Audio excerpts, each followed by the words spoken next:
What's in a name? Everything. The power of a name has long been immortalized in prose, poetry, and history. It is your face to the world, your ambassador of quality that reflects your ideals and aspirations. Thompson's, a name, a family, a tradition of excellence. So it is with Thompson's Buick GMC dealership at 55 Placerville Drive, home of new and used Buick and GMC cars, trucks, and SUVs. At Thompson's, each of our professional and friendly sales staff are here to meet or exceed your highest expectations. And our professional staff and factory-trained and certified technicians will keep your car, truck, or SUV running in perfect condition. That's Thompson's Buick GMC, where you are always treated like family. Coming up next on California Country, meet one couple who went from serving food to growing food. Then take a trip to the school that is cooking up some of the top chefs in the world. And see how one family has been going and growing strong for more than 90 years now. Plus, learn some great new recipes from some of our favorite chefs. That's all ahead, and it starts now.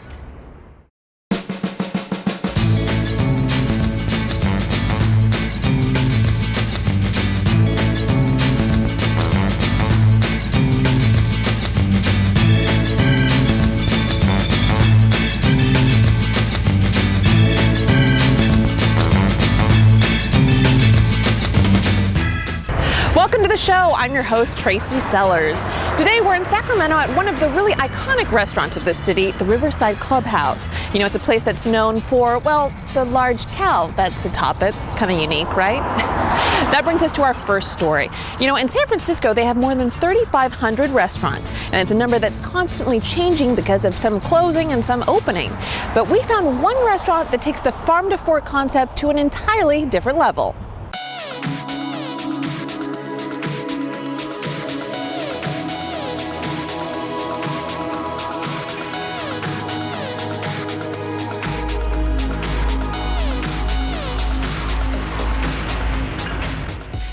Remember Matthew and Tercise Englehart from our story a few years ago.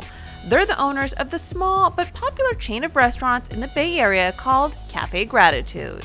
It's amazing. It's delicious, amazing, beautiful.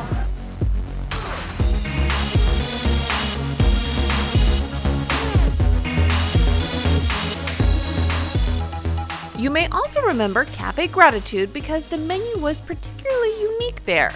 None of the entrees were cooked, nothing but raw food was served.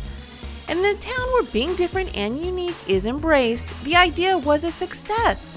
And so the couple recently opened another eclectic restaurant called Gracias Madre in San Francisco. The menu is mostly vegetarian, but unlike their previous eateries, the food is cooked here, and as the name suggests, the restaurant has a Latin flair that was in part actually inspired by their former restaurant. The employees of Cafe Gratitude, when they didn't eat there, they got burritos. But they couldn't get an organic burrito. So we were thinking, wow, if only we could feed them healthier Mexican food.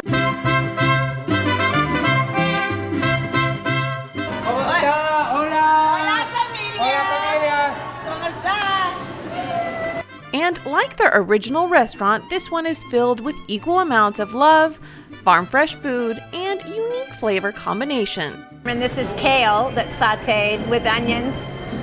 And the white is the cashew cream cheese. It's the cashew cheese. This is what quality control looks like. Quality control.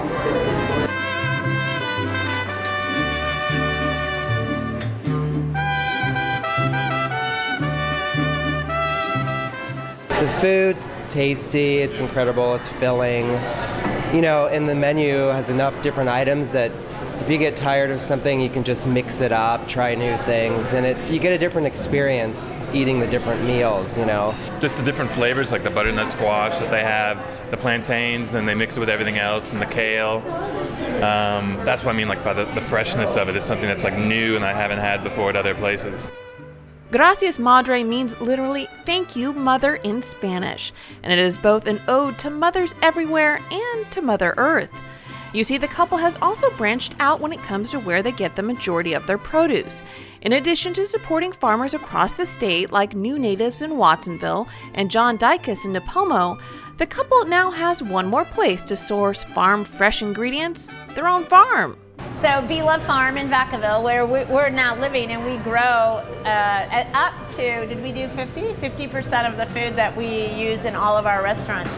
So like right now, the tomatillos, the chilies, the cilantro, the zucchini, the corn, the watermelon, the grapes, we have fresh grape juice, the figs, the peaches. Plum. So we're a lot of food. We grow the food.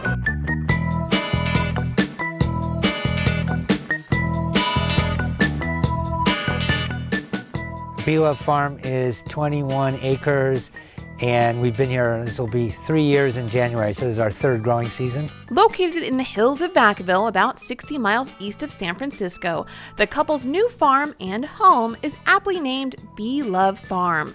And you don't need the myriad of signs talking about love or even Matthew's tattoo to see how much this couple is loving what they do for a living now. We grow fruits and vegetables for our 7 cafes and restaurants in the Bay Area. So we have about 7 acres of fruit trees and about 7 acres of vegetables. They have planted almost anything and everything they could think of to see what would work and how they could use it on the menus at all of their restaurants. And their switch from cooking food to growing food has been an eye-opening one for both. Biggest adjustment was probably the pace, because you're never done. So there isn't that sense of you can make this to-do list like you might in an office job and kind of check it off. In farming, you're never done. I've learned that that in farming, your success and your failures for everyone to see. And you really just have to let go of like looking good or having it all together, and it's an ongoing experiment. Cucumber. We have 5 beehives.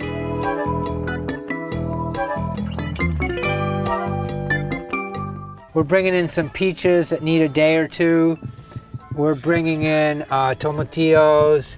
And whether cooking for family and friends at their farm or for customers at their group of restaurants, the couple is grateful to be able to bring the best food they can to people all across Northern California. I describe the farm as my canvas that I get to paint on, and got to balance productivity with beauty, with fertility. So it's a beautiful place to work and to play. I live in a state of amazement. I see something I've never seen before, even though I walk the land every day, and I'm always amazed. There's much to be grateful for, and this is a very powerful place. It looks like a restaurant, but it's way more.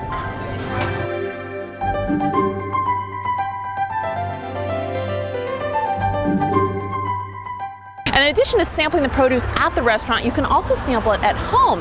That's because they've set up a special CSA program where you can get boxes of the produce and pick it up right at the restaurant. Kind of cool, huh?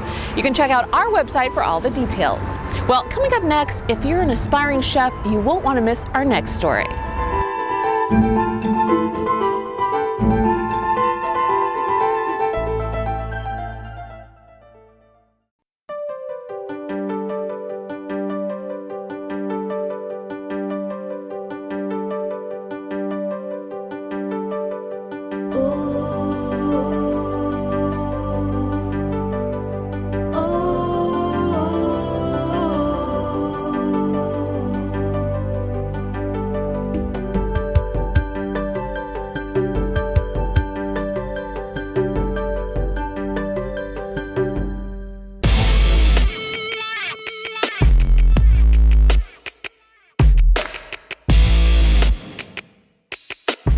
Welcome back to California Country.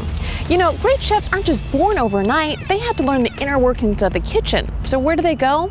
Well, as it turns out, a place that's in our own backyard here in Northern California. Charlotte Felipe has the story.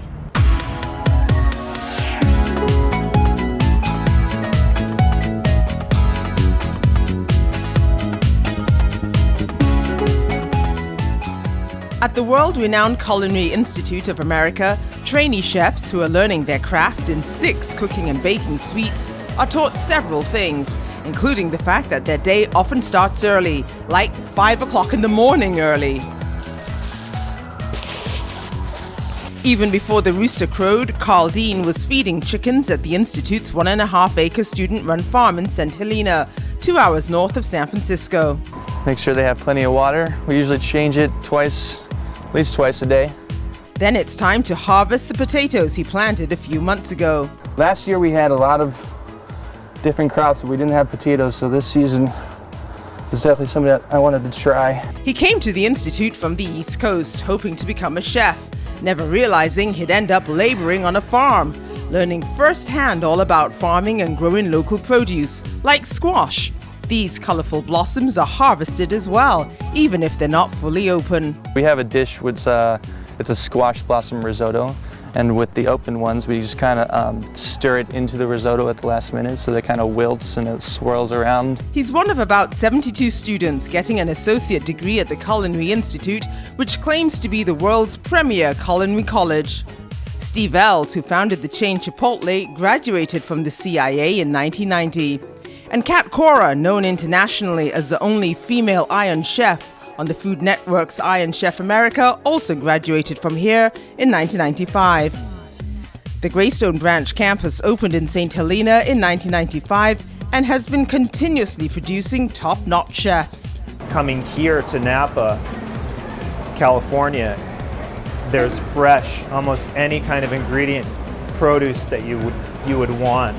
Fresh herbs. The herb garden here at CIA is amazing. Here, students cultivate edible flowers, vegetables, and fresh herbs.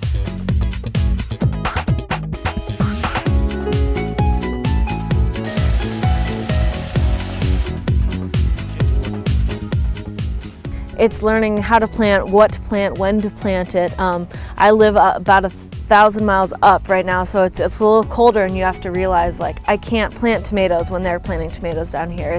It's just understanding the seasons and understanding when things want to grow and when they're going to grow the best. Students feel, and I feel, that by producing our own ingredients we can become better chefs. We'll get to learn a little bit about our food systems and how we interact with our food systems. We're in a unique position to do that. People come from all over the world studying at the Institute in the heart of the lush Napa Valley, getting an opportunity to learn how to grow, harvest, and market their produce. Much of this early morning's harvest will be sold at the local farmers market.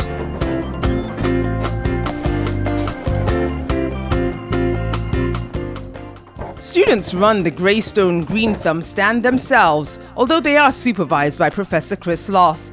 He's got a doctorate in food science and believes it's important for students to learn the relationship between the farm and the table. Food, this is our medium.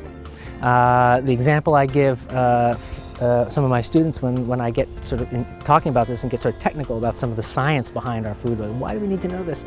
I give them the example of Vincent van Gogh, who to understand his medium was paints and canvas and brushes.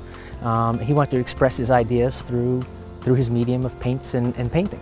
A very creative process. In order to do that, he created his own paints. He made his own canvases, he created his own brushes. He said if he could have bought the stuff himself, he would have been even happier.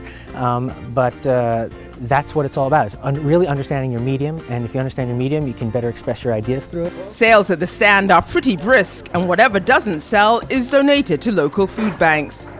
Meanwhile, back at the Institute, classes start around 8 o'clock, and Carl Dean, now in his traditional chef's uniform, is cooking some of those squash blossoms he harvested about 2 hours ago, using them in a mussel and prawn dish.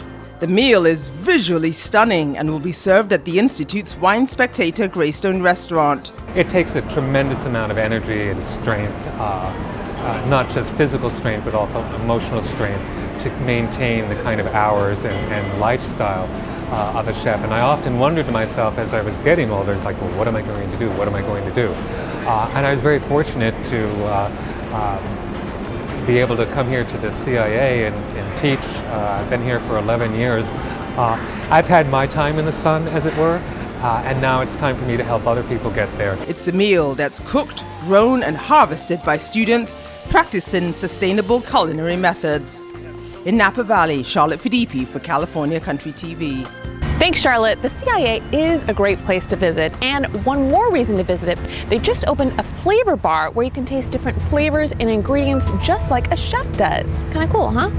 Well, coming up next, we're visiting a farm that has withstood the test of time and is stronger than ever. That's next.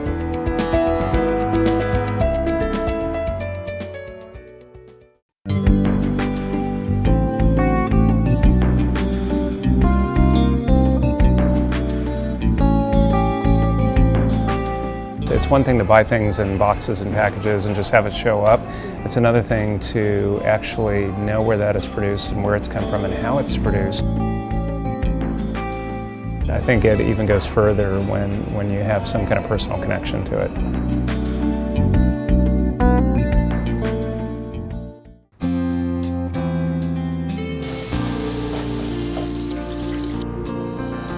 Literally farm to table. Literally, it's like from the gardens, from the dirt. I mean, they come straight from that place. The connection, when you make that connection with the farmer, with the growers, it makes for a different feeling when you're cooking. For me now, things taste different.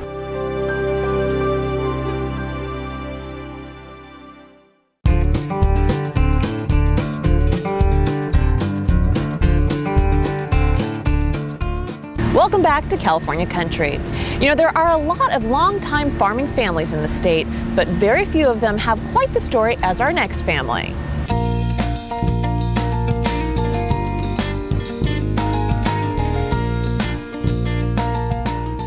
Here in California, the landscape is dotted with farmers that have stories of courage, dedication, and perseverance in the face of adversity. However, none have quite the history of the Ikeda family. But to see how far they've come, you first have to see where they've been. In the early part of the 20th century, many of the hills above the Arroyo Grande area were farmed by Japanese families who planted a variety of crops each spring. Together they banded together to form POVI, the Pismo Oceano Vegetable Exchange, which was highly successful until world events hit this small coastal community in the 1940s. Before the war, there was probably between 40 and 45 members of Pismo Oceano Vegetable Exchange. During the war, all the Japanese families got shipped off to internment camps further inland, mainly to Utah and Arizona. And during that time, there was an Alien Exclusion Act in which aliens couldn't own land. So you either had to buy land through a child who was a citizen or have some other citizen buy the land and you leased it from them. And so not a lot of people owned land back then. The family was forced to give up their land, but today Tom Ikeda actually farms the same land his ancestors did back in the 1920s. How? Well, it's all due in large part to the strong community ties this family had, including the ones with the Loomis family, who despite persecution from some, took care and looked after the Ikeda's farm while they were gone. Gordon Bennett, a cousin of the Loomis family, still lives in the area and takes great pride in remembering what his family did. And we found in the end result that everything paid off. We did the right thing and we were on the right track to begin with. Especially during that time where there was a lot of fear of the war and there was a lot of prejudice. You know, prior to World War II, there was a lot of prejudice against the Asians in general. And so for a local family to step up like that against a lot of the community was very brave of them.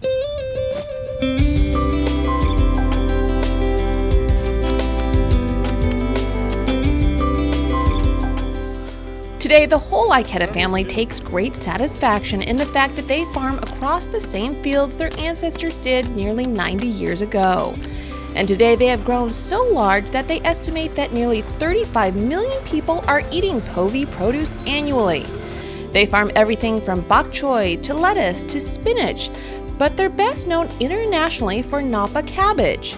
In fact, they are now the largest grower and shipper of it in the world.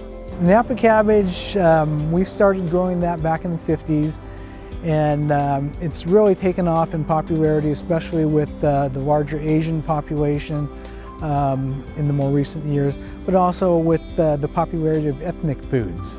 So a lot of those oriental vegetables have become more mainstream. It's a versatile oriental crop. You know, the Koreans pickle it for kimchi. Japanese, they'll use it in stir fry.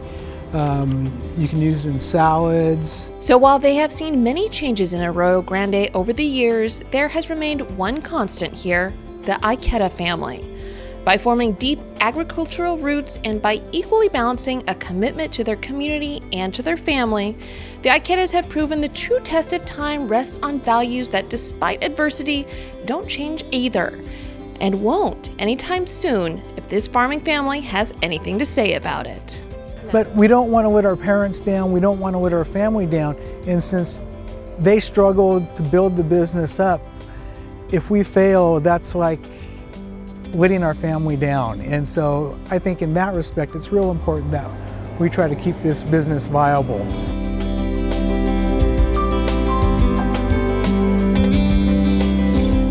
Hi, this is Chef Josh Korn from Paul Martin's American Bistro here in Roseville, California, and today we're going to be preparing our butter lettuce salad for you. This is an extremely easy salad that anybody could prepare at home, all easily accessible ingredients from the supermarket. And we're going to go ahead and throw this together for you. So what we have here is some butter lettuce, also known as Boston lettuce or Bibb lettuce. What you want to do is take this and just give it a quick tear so that the leaves aren't too big when you're ready to eat it. You'll also have a little bit of fresh organic arugula here that goes in as well. Adds a nice peppery element, and just a tiny pinch of sea salt just to boost the flavor of everything. Right here we have a really nice cider maple vinaigrette that gets lightly drizzled over the top. You don't want to drown the salad, just enough to coat all the leaves. Use a couple slices of apple. You can use Fuji, Braeburn, whatever type of apple you like. Adds a nice flavor and a nice crunch. Slice that down. A couple pieces of apple in the bowl. I'm going to go ahead and toss that real gently. You'll notice I'm using my hand to toss the salad. What we find is that the tongs will bruise your lettuce and really beat up the salad. So this allows you to be really gentle and keep this nice, light, fluffy lettuce nice, light, and fluffy. So put all the greens right there on the plate. Want to make sure that your apple slices are visible. On top of that, we add a little bit of these California candied walnuts that we make in-house. And a little bit of crumbled Point Reyes blue cheese. So you'll notice that this is a very local salad. This is lettuce grown in California, blue cheese produced in Point Reyes, California, and local California walnuts. And there you have it, our butter lettuce salad. Point Reyes blue cheese, sliced apples, and candied California walnuts. That salad looked great. If you like the recipe, you can visit our website at californiacountry.org. And stay tuned for more California Country coming up next.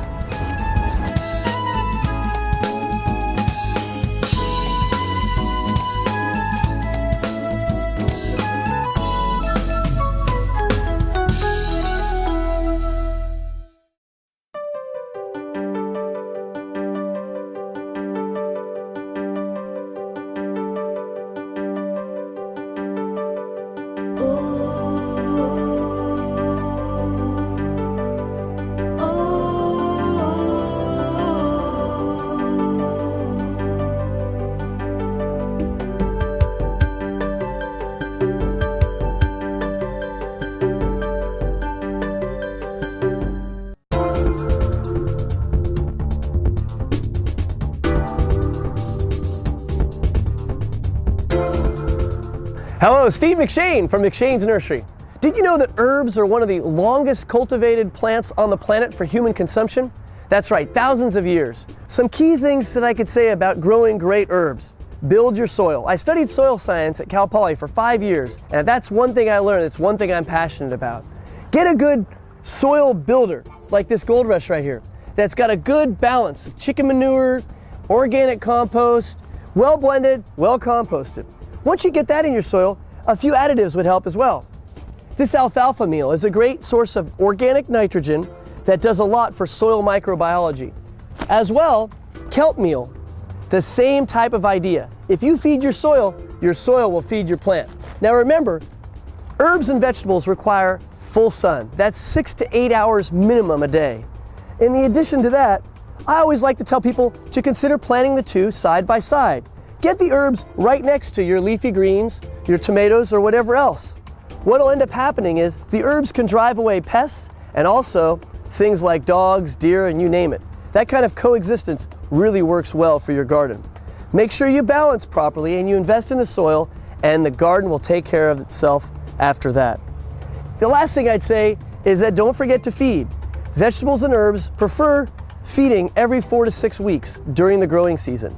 Feed in small amounts over a longer period and you'll see the results. Now it's time to reap the rewards of an edible gardening expert. Nothing like some great cheese, some fresh herbs out of my garden, some crackers, and some locally produced white wine. Cheers, here's to the success. Let's get gardening. Well, that is going to do it for the show today. If you have questions about any of the stories or the recipes you've seen on the show, be sure to check out our website at californiacountry.org. And we will see you again next week on California Country.